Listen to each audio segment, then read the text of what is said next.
Is it possible to be one of the best in the world without ceasing to be yourself?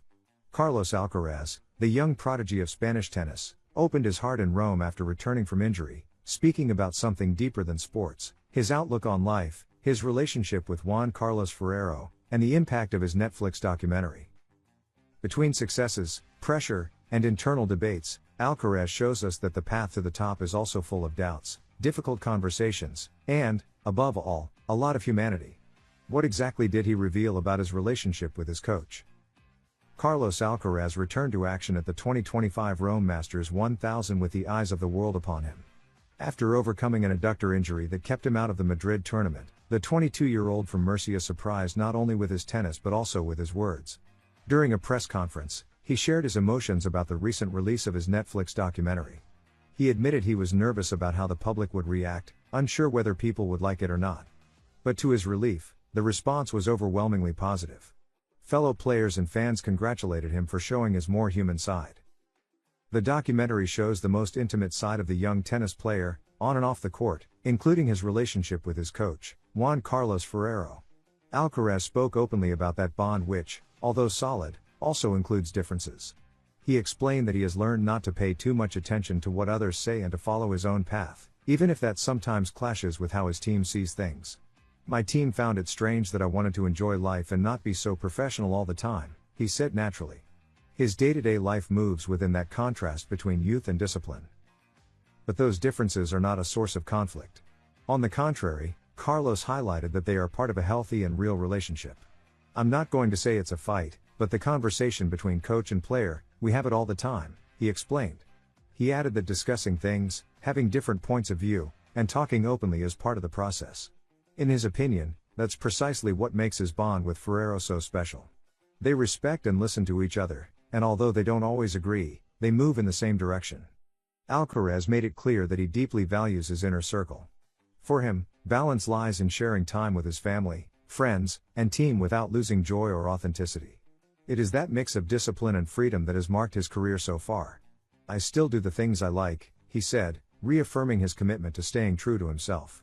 In a world as demanding as professional tennis, maintaining that mindset is not easy. But he has made it his personal signature, even when it means facing criticism or misunderstanding. Carlos Alcaraz is not only an extraordinary talent on the court, he is also building a different model of success. Instead of blindly following what is expected of a tennis star, he has chosen to live the sport his own way, with honesty, authenticity, and dialogue. His relationship with Ferrero is not a story of perfection, but of constant construction. And that makes it even more valuable. This kind of transparency is rare in high-level sports. But Alcaraz has done it with humility and maturity, showing that behind every trophy is a young man who also learns, stumbles, reflects, and above all, feels. Did you imagine that Carlos Alcaraz and Juan Carlos Ferrero had these differences? Do you think that sincerity could be his greatest strength? Let us know in the comments what you think of this way of living tennis, and subscribe so you don't miss more human stories about the sport we love. See you in the next video. Is Carlos Alcaraz finally regaining his best form after the injury? The young Spaniard continues to progress at the 2025 Rome Masters 1000 and, for the first time in his career, has reached the fourth round of the tournament. After a tough battle against Laslo Djere, Alcaraz not only showed physical strength but also a sharp and rebuilding mindset. With Roland Garros just around the corner, the Mercian is making it clear that his goal is not just to win, but to reach 100%. Could Rome be the stage where he fully regains his form and confidence? Carlos Alcaraz continues checking off unfinished business in his short but brilliant career, and Rome was one of them. For the first time, he has reached the fourth round of the Italian tournament after defeating Serbia's Laslo Djere 7-6, 6-2. A match that started uphill, with a very solid opponent from the baseline who even had clear chances to close out the first set. But Alcaraz managed to resist, stay mentally strong, and wait for his moment. That resilience led to a much more comfortable second set, where he imposed his rhythm as Djere began to show discomfort in his right elbow. In the mixed zone, the Mercian spoke honestly about what this victory meant. He explained that the start was especially difficult because he couldn't find a way to hurt an inspired Djere. When he served for the set, I thought I had to stay strong and wait for my chance, he said. That ability not to despair, even when things aren't going well, is one of Alcaraz's trademarks, and a key factor in his comeback after the injury suffered at the Conde de Godó.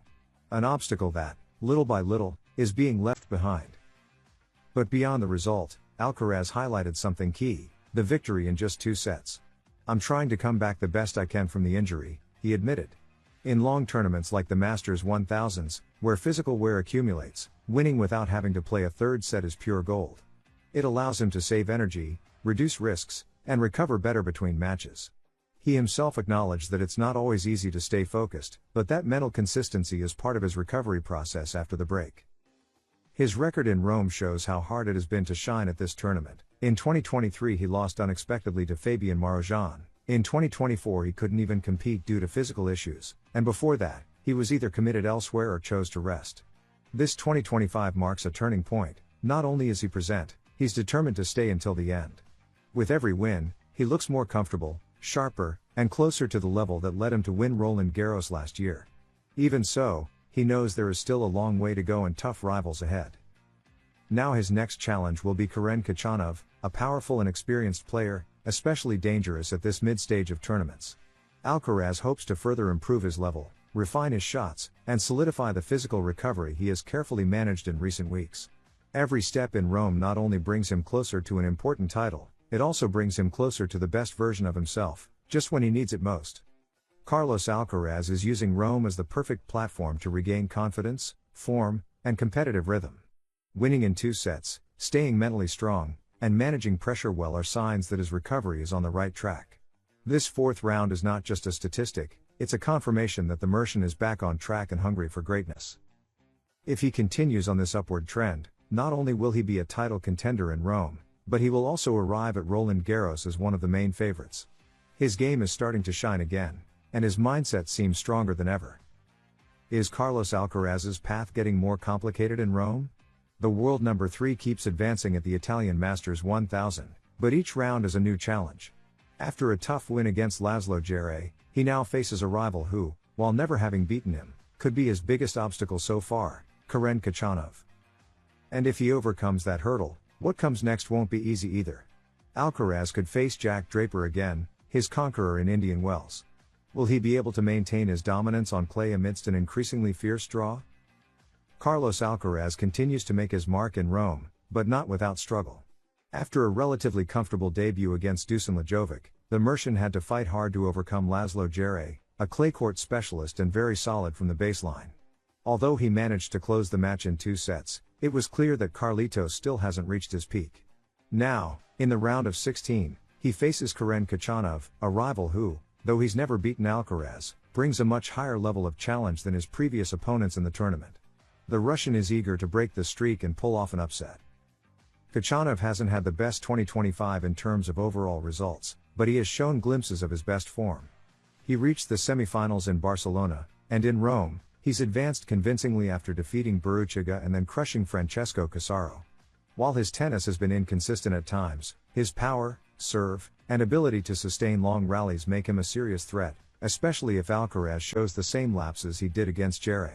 The Russian needs to play a perfect match, but he has proven that on his day, he can compete with anyone.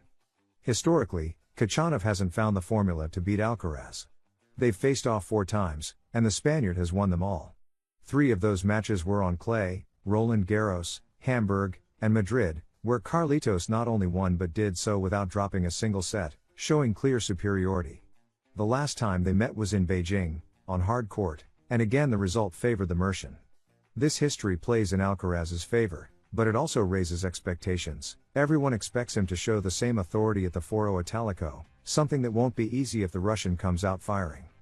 Beyond Khachanov, Alcaraz is already eyeing possible future matchups. If he beats the Russian, he could face Jack Draper in the quarterfinals, one of the most dangerous emerging names on the tour. The Brit already surprised the Spaniard in Indian Wells, defeating him in the semifinals. In Rome, Draper has started strong, and with Holger Rune's unexpected loss to Corentin Moutet, his path to the quarters has opened up. A match between Alcaraz and Draper on clay would be a real test before Roland Garros, both emotionally and tactically. The truth is, every step Alcaraz takes in Rome seems to prepare him not just physically, but also mentally for the great challenge ahead in Paris. The Masters 1000 tournaments are increasingly competitive, and there are no easy opponents, not even in the early rounds. This edition of the Rome tournament is proving to be a testing ground for the Mercian, who needs to rediscover his best form as the difficulty level rises. So far, He has responded well, but the pressure will increase, and lapses in concentration could be costly. Carlos Alcaraz has cleared his early hurdles in Rome, but the real challenge starts now. Karen Khachanov is a serious test, and further down the line he could face Jack Draper, who has already denied him a title this season. The tournament draw offers no rest, and every win is not just a step forward, it's also part of the process of fine-tuning his game for Roland Garros.